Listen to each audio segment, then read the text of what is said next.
Estamos aqui por você, porque você está vivo, nós estamos aqui. Porque você vive pelos séculos de séculos.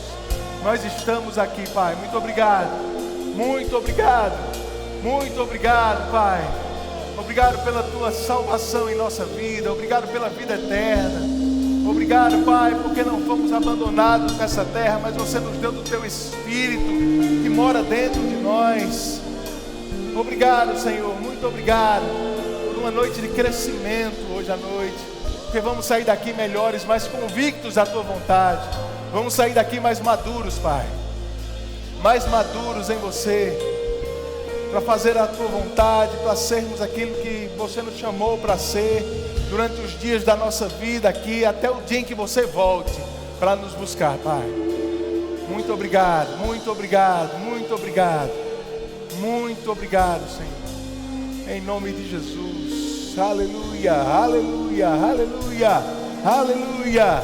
Diga, o meu rei está vivo. Ei, nós não servimos a um Deus morto, irmão. Ele está vivo. E ele não está vivo porque ele sobreviveu a algum atentado. Ele não está vivo porque não fizeram o serviço bem feito. Mataram ele, irmãos. Mas não porque eles quiseram. Ele disse, ninguém tira a minha vida, eu mesmo a dou. Ele morreu, mas ele está vivo. Porque nem a morte pode segurá-lo. Nem a morte pode detê-lo. Ele venceu a morte, e a morte não tem mais poder sobre ele. E esse poder ele deu para mim e para você. Fala para quem está do seu lado, você vai passar a eternidade comigo. Aleluia! Você pode sentar. Aleluia, obrigado, gente. Que bênção, meus irmãos. Jesus está voltando, viu? Pode ser hoje de noite ainda. Oh, glória a Deus. Vê se ficou alguém nervoso perto de você aí. Aleluia. Que bênção, irmãos. Estar na casa do Senhor, servindo ao Senhor, aprendendo da palavra, crescendo um pouco mais. Amém? Você está feliz de estar podendo estar aqui? Eu quero convidar você que ainda está em casa. Venha para a igreja. Assistir culto online não é a mesma coisa de estar na igreja, irmãos. A gente não pode deixar se enganar. Não deixe que esse tempo de pandemia ele acostume mal, não. Amém? Venha para a igreja, continue congregando aqui. Temos essa liberdade, graças a Deus, e vamos usufruir dela. Estamos com mais espaço aqui essa noite, graças a Deus, pelos decretos que possibilitaram isso. E eu creio que logo, logo a gente vai estar com a nossa casa cheia de novo. Podendo abraçar, apertar a mão, tirar essas máscaras, fazer o que a gente quiser. Amém? Porque crente gosta de estar junto, não é assim? Graças a Deus por isso. Que bênção, irmãos. Fiquei muito feliz de ver Jussier aqui, Esdras e Bianca. Tão bom estar vendo o trabalho que vocês têm feito. Parabéns por toda a perseverança lá e por fazer a vontade de Deus. Isso tem uma extensão da nossa igreja lá também aqui. A gente se sente honrado em ver o que vocês têm feito lá e ficamos muito felizes mesmo com todo o sucesso. Amém? Graças a Deus. Vamos falar sobre o tribunal de Cristo hoje, sobre o juízo eterno. Amém? Quem aqui quer ser julgado? Levanta a mão. Tem gente na dúvida, tem uns ainda. Daqui para o final você vai querer um pouquinho mais, tá certo? Glória a Deus. Juízo, irmãos, é uma doutrina, um princípio elementar da doutrina de Cristo. Lá em Hebreus capítulo 6, o escritor de Hebreus ele cita 6 princípios básicos da doutrina de Cristo. Os 2 últimos são ressurreição dos mortos e juízo eterno. Juízo eterno é algo básico, é um conhecimento básico que todo cristão deve ter. Não é só para ministros, pastores, mas é para crente. Se você é crente, você deve entender sobre juízo eterno, porque você vai passar por ele. Quer você queira, quer não. Quer você esteja animado com isso ou não, você vai passar pelo juízo eterno. Lá em 1 Pedro, eu queria que você abrisse comigo. A gente vai ler alguns textos essa noite. Vai ser uma noite de mais ensinamento mesmo, mas eu quero que você saia daqui animado com o teu futuro. Animado com a tua eternidade, com o que está para acontecer, irmãos.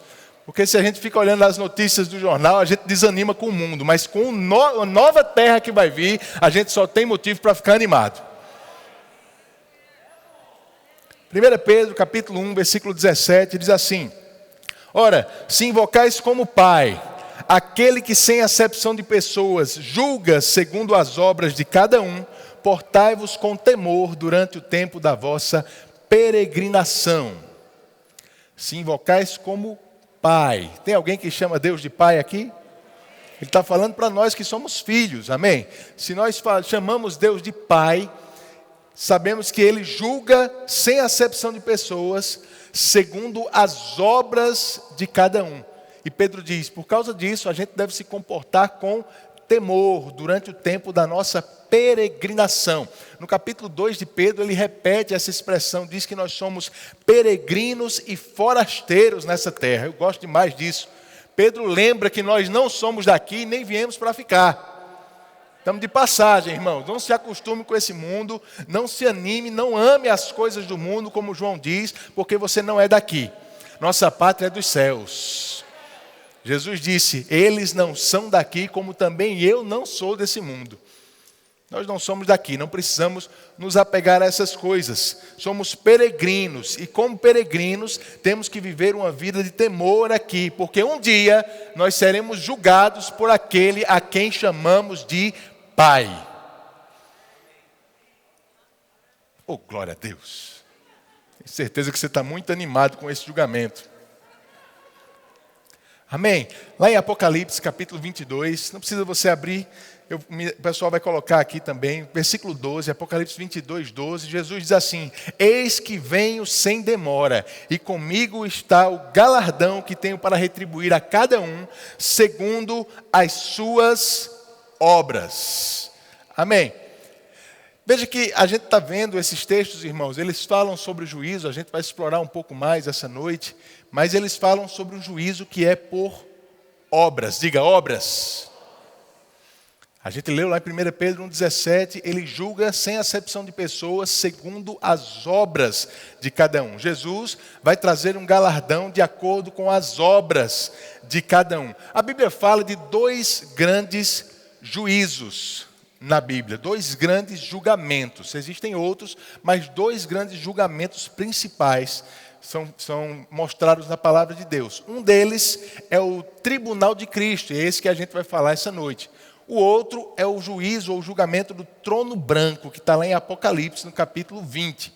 São dois julgamentos por obras. Todos dois, a Bíblia é bem enfática em que as obras das pessoas que vão passar por esses julgamentos serão analisadas. O tribunal de Cristo, está como um spoiler da noite para você, o tribunal de Cristo é um julgamento para crente. O julgamento do trono branco vai ser um julgamento para ímpios. Mas em ambos os casos, as obras serão julgadas. Por que é que eu estou enfatizando isso? Eu não sei se você tem a mesma imagem que eu tinha quando se falava sobre juízo eterno. Mas quando falava sobre juízo eterno, antes de eu conhecer essas coisas, eu pensava que no fim de tudo, Deus ia sentar no trono, a gente ia fazer uma fila bem grande diante dele, e o juízo era ele dizendo, você vai para o céu, você vai para o inferno, você para o inferno, você para o céu. Alguém já teve alguma imagem assim, de Deus fazendo essa separação? Sabe, irmãos, quando a gente pensa dessa forma, a gente não está pensando de acordo com a palavra de Deus, porque a gente está achando que vai haver um juízo um dia em que Deus vai determinar ou não a nossa salvação. Mas deixa eu te dizer, a nossa salvação não vai ser determinada no futuro, ela já foi determinada há 2000 anos atrás. E no momento que você aceita o que Jesus fez por você, está definido, a sentença está dada, você é salvo. Você é salvo, e só você mesmo pode mudar isso. Deus não tem interesse de mudar. Não precisa haver um dia em que Deus vai confirmar que você é salvo. O Espírito, ele já testifica com o nosso Espírito que nós somos. Nós não vamos ser, nós somos filhos de Deus. Amém? E a salvação, você sabe muito bem, como diz lá em Efésios capítulo 2, eu queria que você abrisse lá também. Efésios 2 diz que essa salvação, ela não vem por obras, mas é pela fé. Diga, pela fé. Pela fé. Efésios 2, capítulo 2, versículo 8, diz assim, Vocês são salvos, eu estou lendo na NVT, tá? Vocês são salvos pela graça, por meio da fé. Isso não vem de vocês, é uma dádiva de Deus. Não é uma recompensa pela prática de boas obras, para que ninguém venha a se orgulhar. Pois somos obra-prima de Deus, criados em Cristo Jesus, a fim de realizar as boas obras que Ele de antemão preparou para nós. Amém, irmãos? Já já a gente vai voltar nesse texto, mas eu queria que você ficasse com isso no seu coração. Salvação não é determinada por obras. Salvação é determinada pela nossa fé naquilo que Jesus Cristo fez por nós. Você não faz nada para merecer ser salvo. Jesus fez tudo o que precisaria por você. Você entende isso? Mas nós vimos que esses juízos que vão haver, eles vão ser juízos para julgar ou avaliar obras. Isso já mostra de cara para a gente que esses juízos não determinam a nossa salvação. Oh, glória a Deus. Quando eu perguntei no começo quem queria ser julgado, algumas pessoas levantaram a mão, outras não, ficaram na dúvida, porque às vezes quando a gente ouve muito falar sobre juízo na Bíblia, a gente cria uma imagem de que juízo sempre é algo negativo. Um juízo, principalmente um juízo de Deus, parece sempre um castigo, não é assim? Às vezes a gente cria esse estigma na nossa vida. Mas deixa eu te perguntar algo. Vamos dizer que por algum motivo você foi prejudicado lá fora por alguma coisa ou por alguém, perdeu algum direito seu, e você vai e entra com um processo. Eu não sou da área de direito não, então se eu errar alguma coisa na linguagem aqui, você me perdoa, tá? Mas você entrou com um processo para reivindicar aquele direito que foi tirado de você. Você sabe, tem convicção de que você tem direito a isso. Você pegou um advogado que é muito bom. O seu processo caiu num juiz que vai ser julgado, mas o juiz ele é muito honesto e ele sempre determina e julga com justiça. Eu vou te perguntar, você vai querer ou não ser julgado? Vai querer ou não? Porque, irmãos, um julgamento por si só, ele não é bom ou ruim, depende de quem ou do que está sendo julgado. Aleluia. Quando eu te digo que você, como filho de Deus, vai ser julgado um dia, eu já quero te dizer que você pode se animar um pouco mais com esse julgamento. Porque não é um ímpio que está sendo julgado. Não é alguém que está devendo alguma coisa para Deus que está sendo julgado. É alguém que foi determinado por Jesus Cristo como sendo a justiça de Deus nele. Amém? Você me entende até aqui?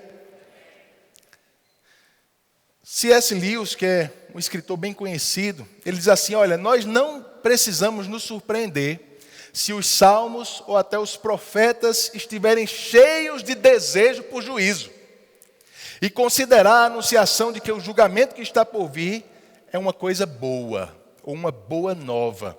E de fato, irmãos, quando a gente lê os Salmos, por exemplo, Salmos capítulo 67, no versículo 4, diz assim, alegrem-se e exultem as gentes, pois julgas os povos com equidade e guias na terra as nações.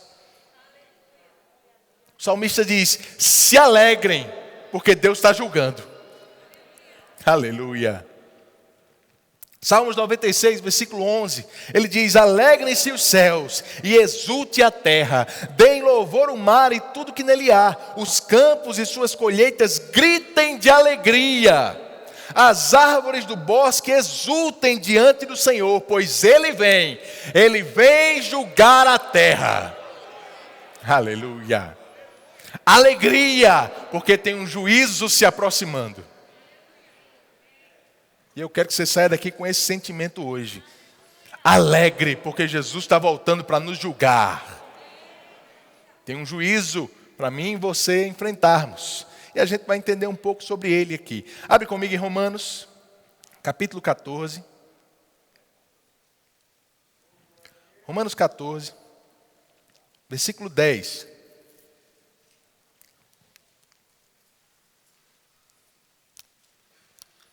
A gente vai ler do 10 ao 12, tá? Romanos, capítulo 14, versículo 10. Diz assim, tu, porém, por que julgas teu irmão? E tu, por que desprezas o teu? Pois todos compareceremos perante o tribunal de Deus. Diga, tribunal. todos compareceremos perante o tribunal de Deus. Como está escrito: por minha vida, diz o Senhor, diante de mim se dobrará todo joelho e toda língua dará louvores a Deus. Assim, pois, cada um de nós dará contas de si mesmo a Deus. Aleluia. Todos nós vamos comparecer diante do tribunal de Deus. Algumas versões trazem tribunal de Cristo. Todos. Para quê? Para que cada um de nós preste contas de si mesmo a Deus. Aleluia. Agora, olha só, irmãos, essa palavra tribunal que a gente encontra aí, a gente vai ler outro texto já com ela é citada 10 vezes no Novo Testamento. Era uma palavra bem comum naquela época, porque principalmente na Grécia Antiga havia uma plataforma, principalmente nos centros das cidades, uma plataforma onde as autoridades anunciavam as decisões que eram tomadas naquela plataforma. Uma plataforma elevada, que em grego era chamada de bema, B-E-M-A, bema, um lugar alto que ficava num lugar de destaque nas cidades gregas, onde as autoridades anunciavam as decisões que eram tomadas a partir dali. Não só isso, mas principalmente em Corinto, que a gente vai ler já um texto de Paulo sobre esse mesmo assunto. Lá em Corinto havia essa plataforma no centro da cidade, mas a região de Corinto, a cada 2 anos, haviam jogos que eles chamavam de jogos istmicos, que eram os precursores aí dos Jogos Olímpicos. Eram jogos mesmo com atletas competindo em várias modalidades, e no final desses jogos, nessa mesma plataforma, no bema, nesse lugar onde as autoridades anunciavam as decisões, os atletas que venciam subiam nessa plataforma para serem recompensados por essas autoridades. Mais ou menos a imagem que a gente tem hoje dos pódios nas Olimpíadas. A gente acabou de encerrar a Olimpíada, estamos aí nas Paralimpíadas, não sei se já encerrou também as Paralimpíadas, você me perdoe aí. Mas o pódio é aquele lugar, uma plataforma elevada, onde, olha aí, o pessoal está me ajudando. Uma plataforma elevada, onde os atletas que vencem as competições sobem para receberem as medalhas, por terem vencido aquela competição. Amém? Até aqui? Vai comigo para 2 Coríntios capítulo 5. 2 Coríntios 5. É justamente nesse contexto que Paulo escreve aos Coríntios, mais de uma vez, falando sobre atletas. Você tem isso em 1 Coríntios capítulo 9, quando ele diz que a gente se esforça não lutando ou esmurrando o ar, mas nós reduzimos o nosso corpo à escravidão para não sermos de forma alguma desqualificados, porque os atletas correm por recompensas ou coroas naturais, mas nós corremos para uma coroa incorruptível. Paulo sempre que estava falando sobre essas linguagens atléticas, ele estava falando aos coríntios porque era algo muito comum naquela região deles, na cidade deles. Aqui em 2 Coríntios, eu aconselho você a ler esse capítulo todo em casa, porque fala sobre os últimos dias, fala sobre ressurreição e sobre juízo. 2 Coríntios capítulo 5, no versículo 9, ele diz: assim, quer estejamos neste corpo, quer o deixemos, nosso objetivo é agradar ao Senhor. Diga, o meu objetivo é agradar ao Senhor. Versículo 10. Pois todos nós, aleluia, isso quer dizer que não fica ninguém de fora.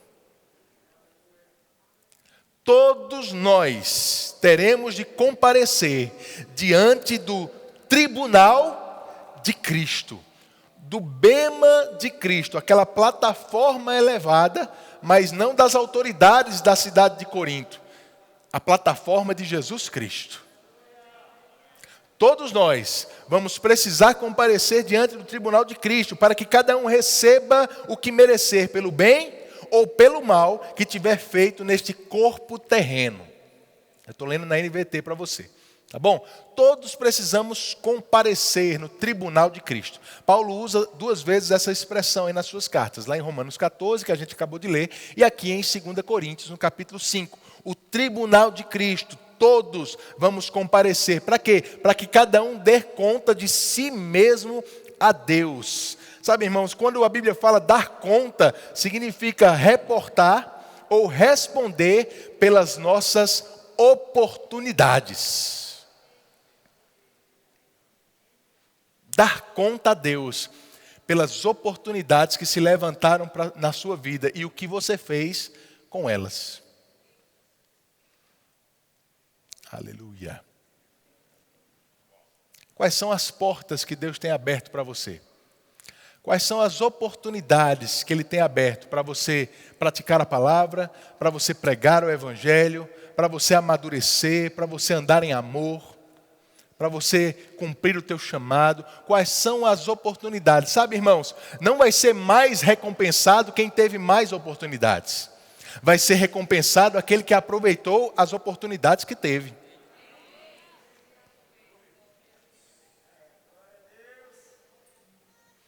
Aleluia. Por aquilo que fizemos no nosso corpo terreno. É o que ele diz aí em 2 Coríntios 5.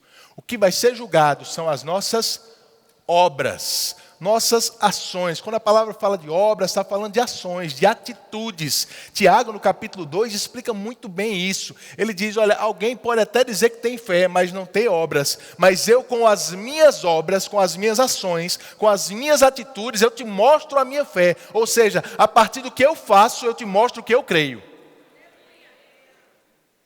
O que vai ser julgado, irmãos, não é o que você crê naquele dia.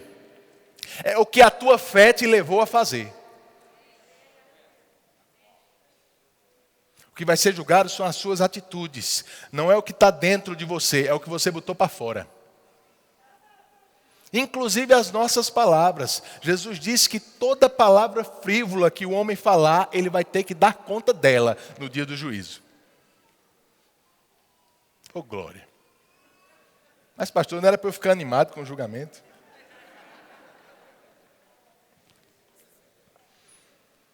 Mas deixa eu chamar a tua atenção para o que está acontecendo, ou o que vai acontecer, ou o que a Bíblia está nos mostrando aqui. Queridos, quando a palavra fala do tribunal de Cristo, Paulo está comparando esse dia àquela plataforma que ficava no centro da cidade de Corinto, onde os atletas que venciam chegavam lá e eram recompensados. Não só, irmãos, por aquela competição que eles tinham acabado de vencer, mas por todo o esforço que deixaram eles preparados para vencer aquilo. Porque quando um atleta sobe no pódio nas Olimpíadas, querido, pode ter certeza, ele não está pensando nos últimos 5 minutos que levou ele até ali. Ele está lembrando dos últimos 4 anos de abnegação, de esforço, de treinamento, de disciplina, que levaram ele a receber aquela recompensa. Sabe, irmãos, tudo que você faz nessa vida, nessa terra, vai ecoar na tua eternidade. Tudo que a gente planta aqui, a gente vai colher lá um dia. Eita, glória a Deus. Lá em 1 Timóteo 4, no versículo 8, 1 Timóteo 4, 8, na NVT, Paulo diz, o exercício físico tem algum valor, mas exercitar-se na devoção ou na piedade, como a revista atualizada diz, é muito melhor, pois promete benefícios não apenas nesta vida, mas também na vida futura.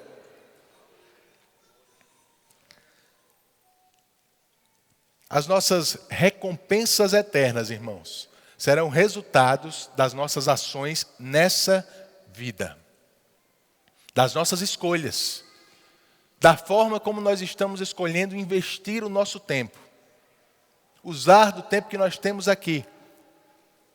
Todo dia temos escolhas para tomar. Algumas delas até lícitas, mas que, irmãos, roubam o tempo da gente estar fazendo a vontade de Deus. Roubam o nosso tempo de estar praticando da palavra. E cada decisão, cada ação nossa demonstra o que está dentro de nós, a nossa fé. E está sendo computado lá em cima, se eu posso dizer assim, para um dia nós recebermos recompensas, galardões por essas coisas. Amém? Como eu te disse, o que vai ser julgado são as nossas obras. Salvação não vem por obras. Quando a gente chegar diante do tribunal de Cristo, não é para Jesus dizer se a gente está salvo. só vai estar lá quem já tiver salvo. Esse é um juízo para os crentes, ou como o próprio Jesus falou, na verdade Pedro diz, para a casa de Deus. Pedro diz que o juízo vai começar pela casa de Deus, vai começar por nós. Aleluia. Crentes, naquele dia você vai estar lá diante do Senhor, sabendo que você está salvo, que a sua eternidade com Ele está garantida. Mas aí você pode pensar, mas não é exatamente para isso que a gente se converte, não.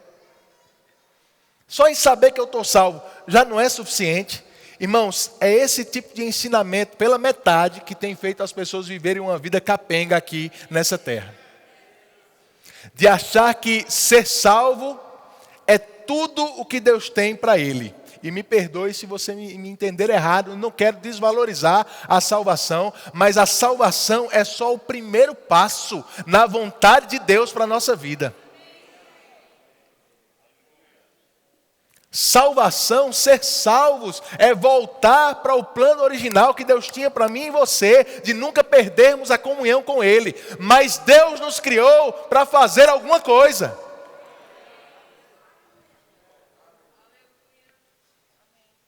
Estamos aqui, irmãos, para praticar a palavra, para amadurecer espiritualmente, para aprender, para edificar uns aos outros, para evangelizar as pessoas, mas vai vir uma eternidade aí. Eu quero te dizer, eternidade não quer dizer férias eternas. Porque as pessoas têm uma ideia da eternidade tão insignificante que elas preferem viver essa vida do que a vida que vai vir. Porque às vezes diz, não, na eternidade a gente vai ser como os anjos, voando no céu, tocando harpa, louvando ao Senhor todo dia nas nuvens. Eu não sei se você já teve essa imagem na sua cabeça também, mas eu já pensei assim, eu confesso a você que essa eternidade eu não queria não, eu achava ela muito chata. Um dia assim, beleza, tocando harpa, você não é do louvor, né? Não sabe como é tocar harpa o dia todinho. O pessoal do louvor sabe, a gente tocava 2 horas de violão, saía com os dedos doendo. Aí eu pensava, vou tocar harpa o dia todinho, 1 dia, 2 dias, 1 semana. Rapaz, não sei não se eu quero essa eternidade não. Porque as pessoas pintam uma eternidade, irmãos, tão monótona, tão chata, que as pessoas preferem viver essa vida. Mas graças a Deus que não é essa eternidade que a Bíblia nos mostra.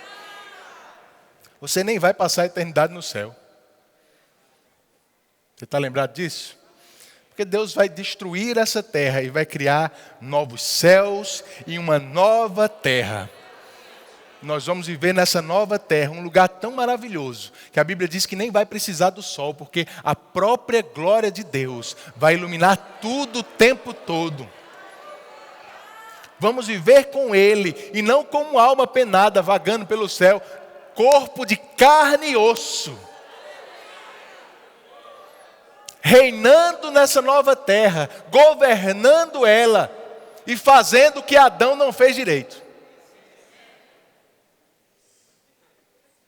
Tem muito trabalho pela frente. Essa é a eternidade que está nos esperando, irmãos. Mas quando a gente fala sobre juízo, a gente vai entender que nessa eternidade nós vamos ter posições diferentes. Autoridades diferentes, responsabilidades diferentes. E o que nós vamos fazer lá depende do que a gente está fazendo aqui. Está ficando mais sério agora, não está? Aleluia. As recompensas são pelas nossas obras. A Bíblia diferencia muito salvação de recompensa. Salvação é pela fé, recompensa é pelas obras. Salvação é para pecadores, recompensa é para quem já é salvo. Salvação é a mesma para todo mundo, recompensa é diferente para cada um. Salvação é um presente que a gente já tem. Recompensa é algo que a gente ainda vai ganhar. De acordo com o que vamos decidir todos os dias na nossa vida fazer. Amém? Alguém disse essa frase que eu não sei o autor, mas eu gostei muito. Ele diz assim, olha, no tribunal de Cristo não serão avaliados os nossos passaportes. O que vai ser avaliado é a nossa bagagem.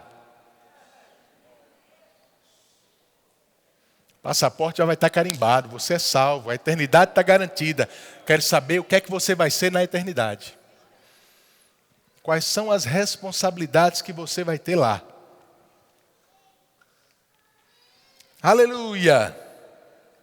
É por isso que Jesus era tão enfático, irmãos, a falar que nós precisamos zelar pelas nossas boas obras. O próprio texto de Efésios 2, que a gente leu, que diz que nós não somos salvos por obras, mas pela graça de Deus. O mesmo texto diz que Deus nos preparou de antemão boas obras para que a gente andasse nelas. Você não foi salvo pelas obras, mas você foi salvo para praticar boas obras. Amém.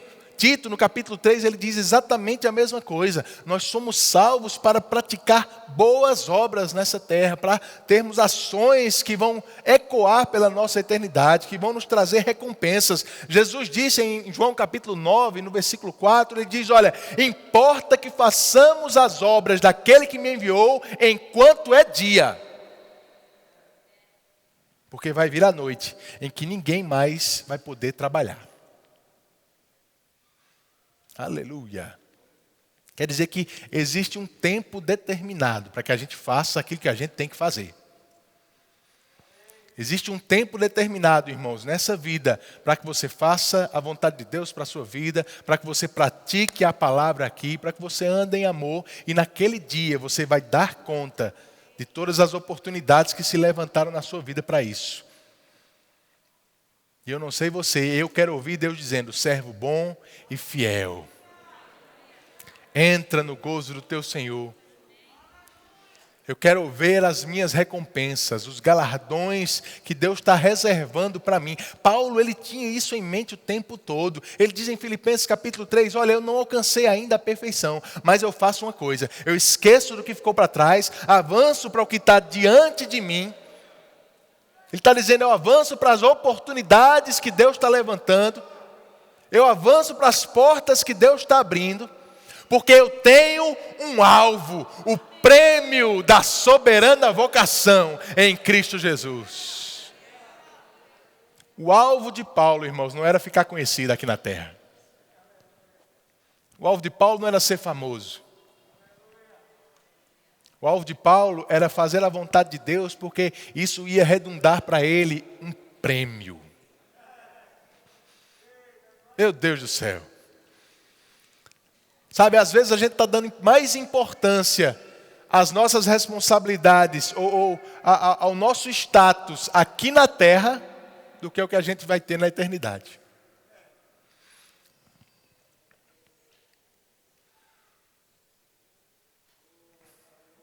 Oh, glória a Deus.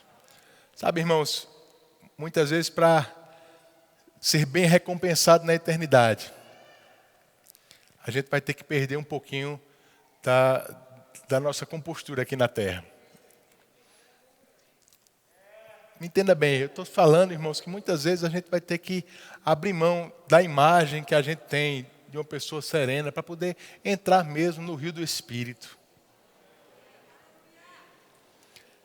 De imagem de uma pessoa racional e sensata para começar a andar pela fé. Não estou dizendo, querido, que você não vai poder pensar, não vai poder entender a palavra de Deus, mas muitas vezes alguns estigmas têm sido colocados na cabeça das pessoas. E a gente vê, dentro da igreja, às vezes, as pessoas aproveitando do que está acontecendo e outras apenas observando. Eu quero dizer, quem aproveita aqui vai aproveitar lá. Mas quem fica só olhando aqui, talvez não vá desfrutar de muita coisa lá não. Não sou eu que digo, irmãos. A palavra diz que o que a gente fizer aqui, a nossa vida piedosa, ela tem benefícios não só aqui, mas no porvir também. Amém? Tribunal de Cristo. A Bíblia diz que logo após o arrebatamento da igreja, que está para acontecer a qualquer momento, pode ser hoje de noite.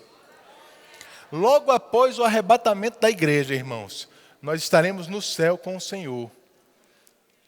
E nesse tempo, Ele vai julgar cada um de nós de acordo com as nossas obras.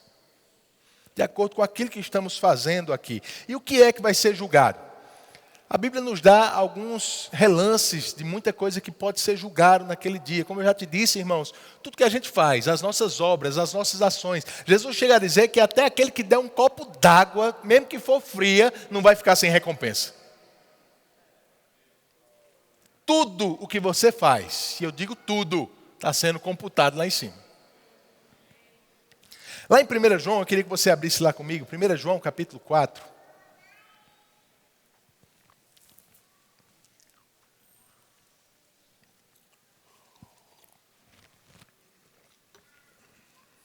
João 4, versículo 17. Diz assim: à medida que permanecemos em Deus, nosso amor se torna mais perfeito. Assim, teremos confiança no dia do julgamento, pois vivemos como Jesus viveu neste mundo. Meu Deus do céu. Olha o que João está dizendo. À medida que a gente anda em amor, à medida que a gente permanece em Deus, o amor é aperfeiçoado em nós. E aí a gente vai ter confiança naquele dia, no dia do tribunal de Cristo, no dia do julgamento. Nós vamos ter confiança, porque a gente está vivendo nessa terra como Jesus viveu. Paulo disse: sede meus imitadores, porque eu sou de Cristo. Paulo se esforçava para viver uma vida piedosa como a de Jesus. A gente se esforça, irmãos, para sermos como Jesus era nessa terra. Para viver uma vida piedosa, santa, para fazer a vontade de Deus, para influenciar pessoas. Quando a gente vive assim, sabe o que vai acontecer? No dia do juízo, a gente vai estar com confiança. Se você vai ser julgado pelo que você fez, você sabe o que fez, você está confiante. Está confiante. A Bíblia não fala só aí. Olha só. Em 1 João 2, no versículo 28, ele diz ainda: filhinhos, agora pois permanecei nele, para que quando ele se manifestar, tenhamos confiança e dele não nos afastemos envergonhados na sua vinda. Essa é uma passagem bem forte, irmãos. Permaneça nele, para que quando ele se manifestar, você não fique envergonhado na sua vinda. Amém. Como é que a gente não fica envergonhado, queridos? Permanecendo nele. Se você voltar alguns versículos aí, no versículo 24, ele diz o que é permanecer nele. Ele diz: permaneça em vós o que ouviste desde o princípio. Se em vós permanecer o que desde o princípio ouviste, também permanecereis vós no Filho e no Pai. Se permanece em nós o que ouvimos desde o princípio, nós permanecemos nele e vamos ter confiança no dia que ele se manifestar. Se a palavra permanece em nós, se nós guardamos os mandamentos que ouvimos, e amar é guardar os mandamentos. Se vivemos nesse amor, se guardamos a palavra, se praticamos a palavra, se vivemos como Jesus viveu, naquele dia a gente vai estar em confiança diante dele. Em confiança, ousados, sabendo: Senhor, pode passar minha vida limpo, eu sei o que eu fiz. Eu me esforcei, eu fiz o melhor que eu pude para fazer a tua vontade. Eu vivi para te servir. Aleluia. Filipenses capítulo 1, no versículo 9. Paulo fala algo parecido. Ele diz, Filipenses 1, 9. Também faço esta oração, que o vosso amor aumente mais e mais em pleno conhecimento e toda a percepção, para aprovardes as coisas excelentes e serdes sinceros e inculpáveis para o dia de Cristo. Paulo diz: eu oro para que o amor de vocês aumente e que o conhecimento também aumente, para que vocês andem de forma sincera e fiquem inculpáveis no dia de Cristo. Quer estar ousado no dia do tribunal de Cristo, irmãos? Quer ter confiança naquele dia? Ande em amor. Ande em amor. Ame as pessoas, sirva as pessoas, guarde a palavra de Deus. Lembre, amar não é tolerar o erro, amar é guardar a palavra. Não confunda amor com tolerância, irmãos.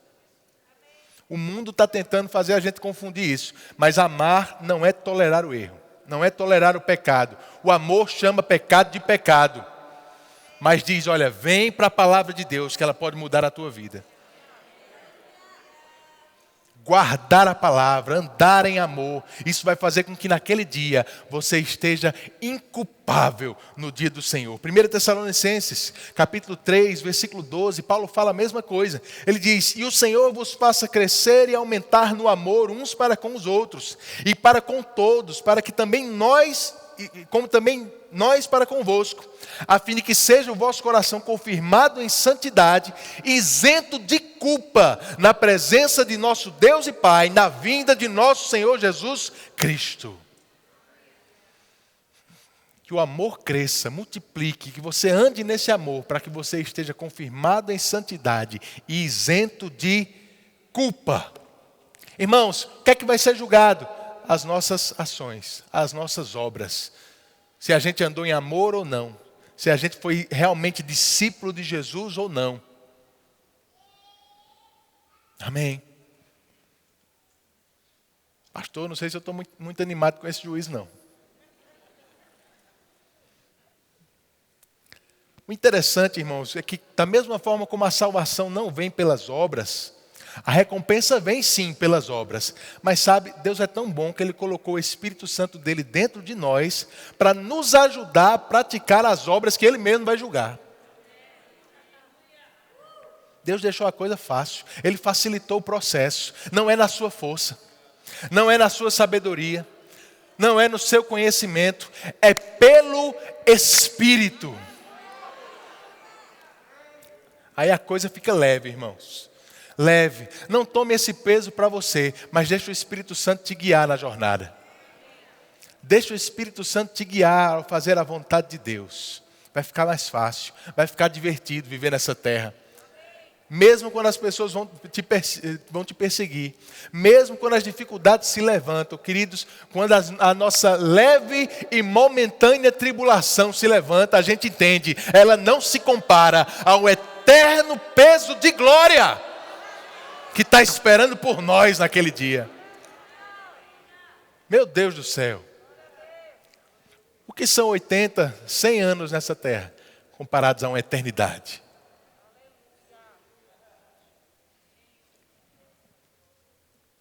Aleluia! O que mais vai ser julgado naquele dia?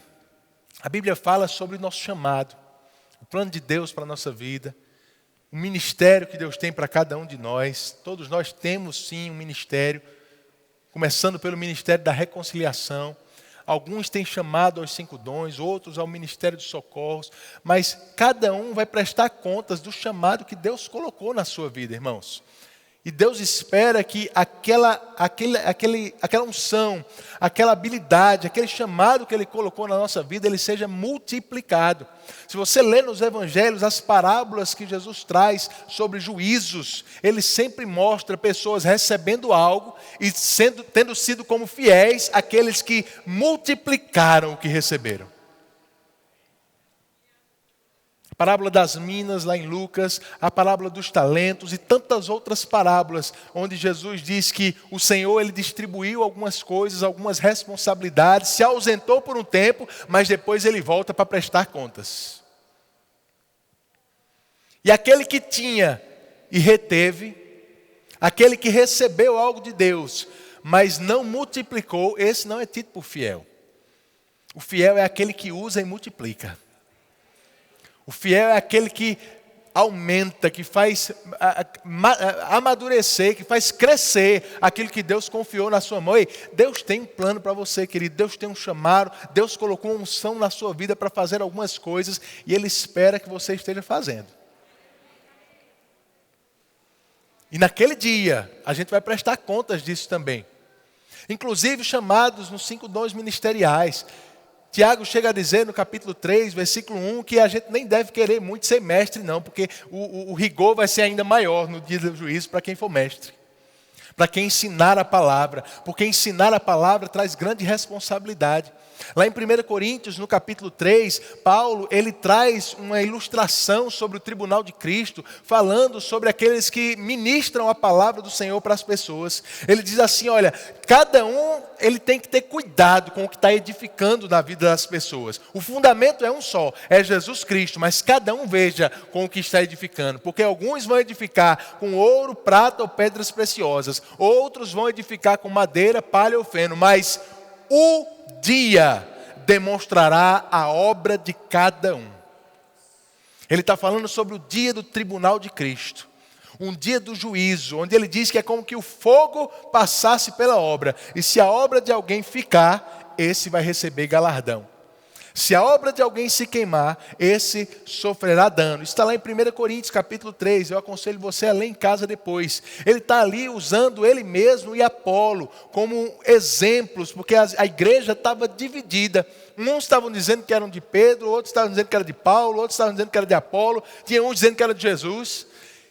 E Paulo diz, quem são essas pessoas, se não cooperadores de Deus?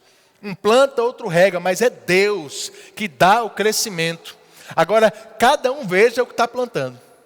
Cada um veja o que está ministrando nas pessoas, o que está edificando. Porque você pode edificar na vida das pessoas coisas que têm valor para Deus ou coisas que não têm.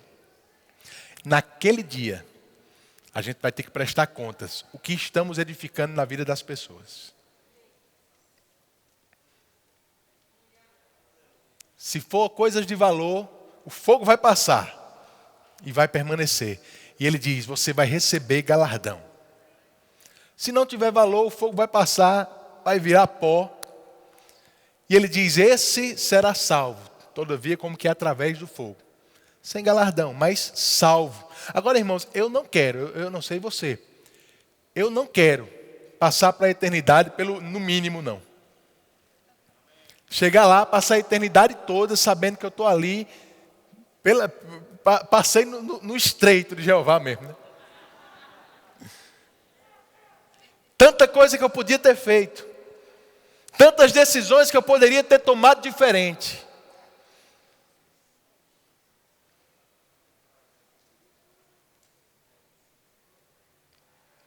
Importa que façamos as obras daquele que nos chamou, enquanto é dia. Enquanto é dia. Aí vai comigo lá para 1 Coríntios 4. Logo depois que Paulo fala sobre isso, falando sobre o tribunal de Cristo, o que será julgado na vida das pessoas, aquilo que os ministros edificam na vida das pessoas. Ele diz assim, capítulo 4, versículo 3. Quanto a mim, pouco importa como eu sou avaliado por vocês ou por qualquer autoridade humana. Na verdade, nem minha própria avaliação é importante. Minha consciência está limpa, mas isso não prova que estou certo. O Senhor é quem me avaliará e decidirá. Portanto, não julguem ninguém antes do tempo, antes que o Senhor volte, pois Ele trará à luz nossos segredos mais obscuros e revelará nossas intenções mais íntimas. Então Deus dará a cada um a devida aprovação. Aleluia. Sabe, irmãos, o tribunal de Cristo não é um dia para condenação. Você já deve ter entendido isso até agora. Romanos 8, ele é bem claro. Não há nenhuma condenação para aqueles que estão em Cristo Jesus. Não é um dia de reprovação na sua vida. É um dia onde nós vamos receber recompensas pelas decisões que estamos tomando hoje por Jesus.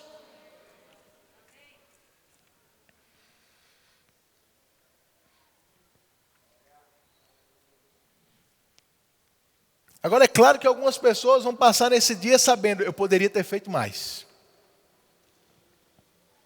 Eu poderia ter me esforçado mais. Mas eu declaro que a partir de hoje, irmãos, você vai começar a tomar decisões novas na sua vida. Eu declaro que você está entendendo que a eternidade não é algo para brincadeira, não. Que todas as nossas ações, elas são importantes aos olhos de Deus. Se mesmo um copo d'água não fica sem recompensa, irmãos, quando você vem para a igreja, quando está com preguiça, tem recompensa para você nisso. Quando você vem cumprir a escala, mesmo sem estar com vontade de vir, tem recompensa para você, irmão.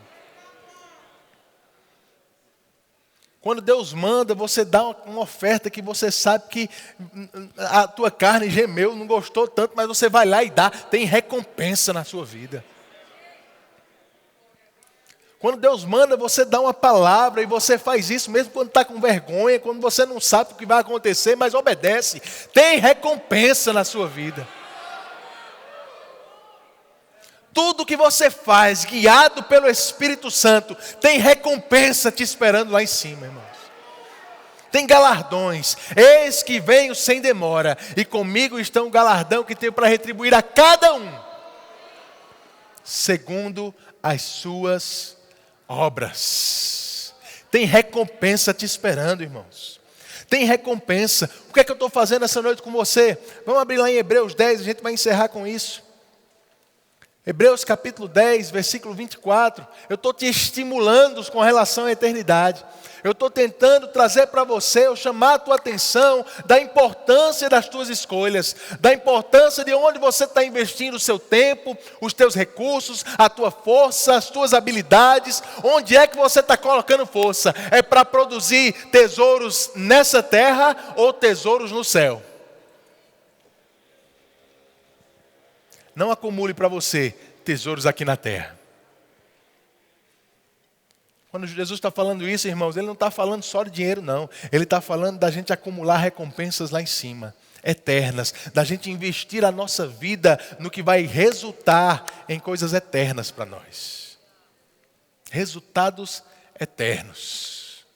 Porque o mundo passa, bem como a sua concupiscência. Mas aquele que faz a vontade de Deus permanece eternamente. Hebreus capítulo 10, versículo 24 diz: consideremos-nos também uns aos outros, para nos estimularmos ao amor e às boas obras. Ao amor e às boas obras. A palavra diz que a gente tem que estar nos estimulando o tempo todo ao amor e às boas obras. Não deixemos de congregar-nos, como é costume de alguns. Antes, façamos admoestações, e tanto mais quando vede que o dia se aproxima. Fala para o seu irmão, diz para ele, está chegando. Jesus está voltando, irmãos, eu não tenho dúvida nisso. Estamos vivendo as últimas horas, os últimos dias. Ele está às portas, eu não tenho como te dar uma data, mas eu vou te dizer, está muito mais perto do que você pensa. E a palavra diz, quando você tiver essa convicção de que o dia está se aproximando, estimule uns aos outros, ainda mais, na prática do amor e de boas obras. No amor e de boas obras, e de congregar.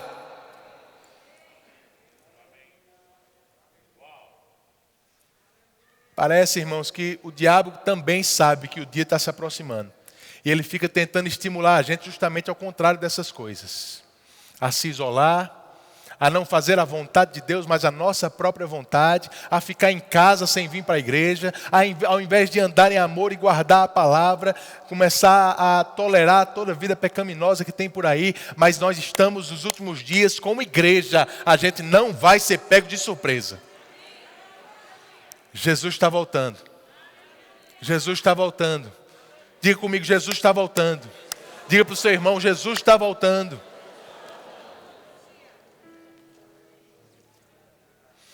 Paulo escreve para Timóteo, em 2 Timóteo capítulo 4, ele diz, olha, eu conjuro-te perante Cristo Jesus, que há de julgar vivos e mortos, na sua manifestação e na sua vinda. Prega a palavra. Prega a palavra, insta, quer seja oportuno, quer não. Corrige, exorta, repreende com longanimidade e doutrina, porque vai haver um tempo em que as pessoas não vão suportar a doutrina da palavra. Elas vão procurar mestres segundo a sua própria cobiça. Pessoas procurando pregadores que preguem apenas o que agrada. Mas eu estou aqui essa noite, irmãos, para dizer que a gente pode ter uma vida melhor do que a que a gente está vivendo. Que não importa o esforço que a gente tem feito, o Senhor vale mais. Você pode se esforçar um pouco mais. Você pode abdicar um pouco mais, porque a sua vida não é mais sua. Não é mais sua. Nós temos um Senhor. E Ele está vivo. Está vivo. Olhando lá de cima, torcendo por mim e por você, advogando a nossa causa junto ao Pai.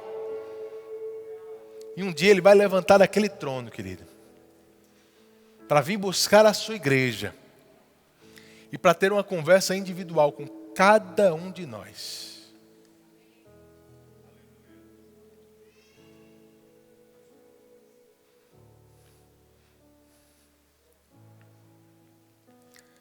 Eu vou te dizer, querido, muitas vezes as desculpas que a gente dá para a gente mesmo, elas não vão servir para Jesus.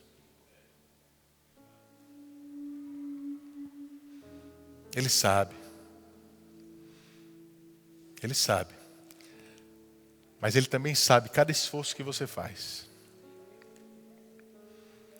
Ele sabe do que passa no teu coração. Ele sabe as vontades que você tinha, que você deixou de lado para fazer a dele. Ele sabe. E Deus não é injusto. Aleluia. Deus não é injusto para não te recompensar por cada decisão, cada esforço. Você pode fechar os seus olhos? Obrigado, Pai. Obrigado, Senhor. Obrigado por essa convicção da eternidade crescendo nas nossas vidas, Pai.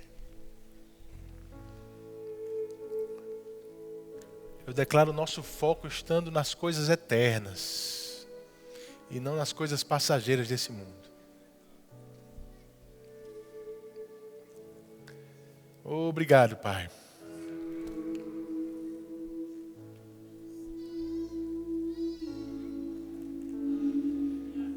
Obrigado porque o nosso dinheiro não vai servir apenas para esbanjar nos nossos prazeres, mas é para promover o teu reino. Nosso tempo, nossas forças, Pai, tudo é Teu. Queremos Te servir, queremos servir os nossos irmãos, queremos levar a Tua palavra, Senhor, para aqueles que estão perdidos lá fora.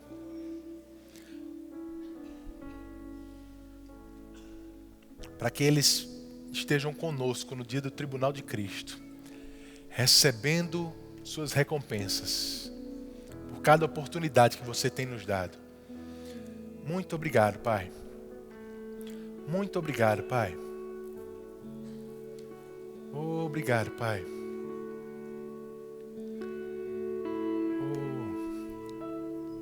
Continua de olhos fechados.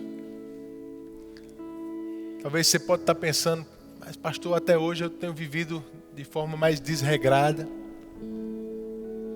Eu já sou salvo, sou crente. Mas eu confesso que as minhas decisões até aqui não são dignas de galardão, não. Deixa eu te dizer, irmãos, nunca é tarde para tomar as decisões certas e receber as recompensas de Deus. Jesus, ele conta uma parábola em que um homem ele sai de manhã e contrata alguns trabalhadores e acerta com eles uma recompensa. Mais tarde ele volta na cidade, vê algumas pessoas paradas, contrata essas pessoas e acerta a mesma recompensa com eles. E isso acontece até que no fim do dia ele já contrata outras pessoas e traz eles para trabalhar, acerta a recompensa e no final do dia de trabalho, ele chama aqueles últimos que trabalharam bem pouco e dá a mesma recompensa que deu para aqueles que se esforçaram desde o começo. Irmãos, nunca é tarde para tomar a decisão certa.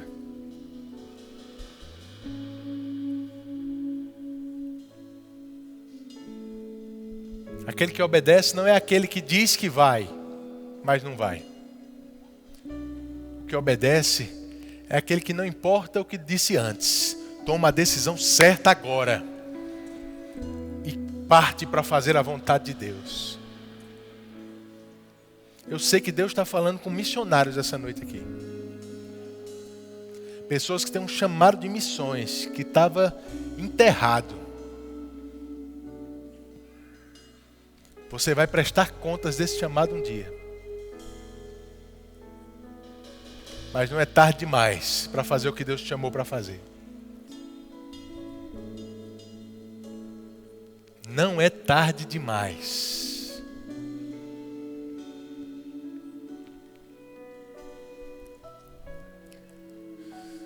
Aleluia. Obrigado, Pai. Obrigado, Senhor. Obrigado, Pai. Essa é uma noite de conserto de rota, irmãos. Ajuste de rota.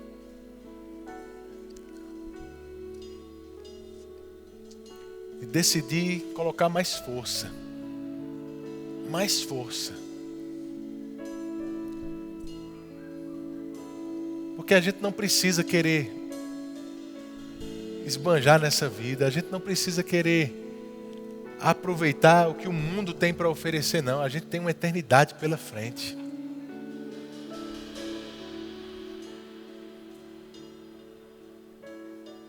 Eu não tenho a minha vida como preciosa. Portanto, que eu cumpra a carreira. Sua vida não é mais preciosa do que a carreira.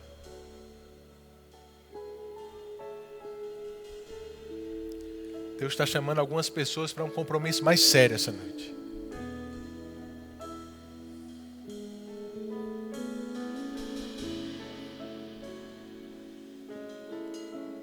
Deus está chamando alguns crentes aqui, irmãos, para um compromisso mais sério, mais íntimo com Ele. Pessoas que estavam levando o Evangelho como um clube social.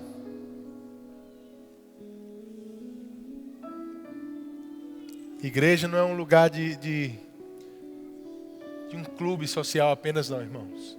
Nós temos comunhão aqui, nós temos amizades, relacionamentos, mas esse é um lugar de compromissos eternos.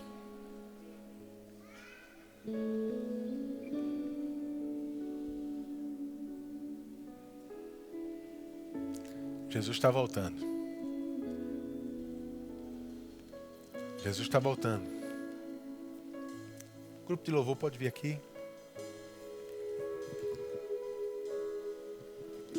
Obrigado, Pai. Obrigado, Pai. Você pode ficar em pé.